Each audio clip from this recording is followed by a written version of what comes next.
кайсыл бир күчтөр ошол элди чогултуп, анан кийин каким-то образом ошо элге мындай бир бийликти алып алабыз, же бир коомчулукка кандай бир чоң бир резонанс жараткан митингдер жасайбыз деген ойлор бар экен. Митинг жасоо ар бир адамдын өзүнүн эрки. Бирок коомдук тартипти бузганга биз жол бербейбиз. Так, жол бербейбиз. Уважаемые бандиты.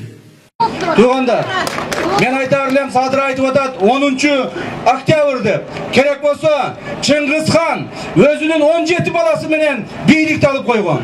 Мына, эмне үчүн биз бул жерге 10 000 адамды топтойбуз деп күтүшүбүз керек экен?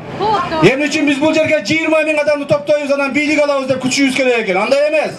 Керек болса, кана 20 000 чыгабы? Мени менен башка азыр барып туруп бийликти алабыз. Алыш керек.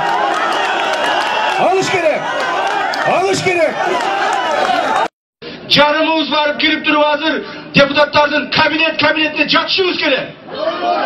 Jarımız varıp durup hükümetin üyünü alışımız gerek. Hükümetin kabinetine çatışımız gerek. Ben büt elge, büt yurtka aytamın.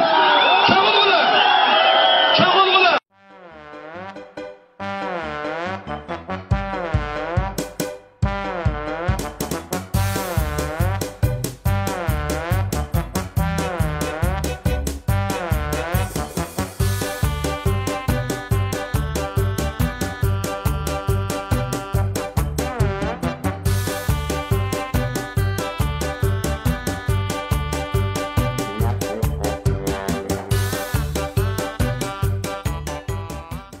Что говорить про 6 лет назад, когда даже не прошло 4 года, как очередной раз пытались взять Белый дом, я помню.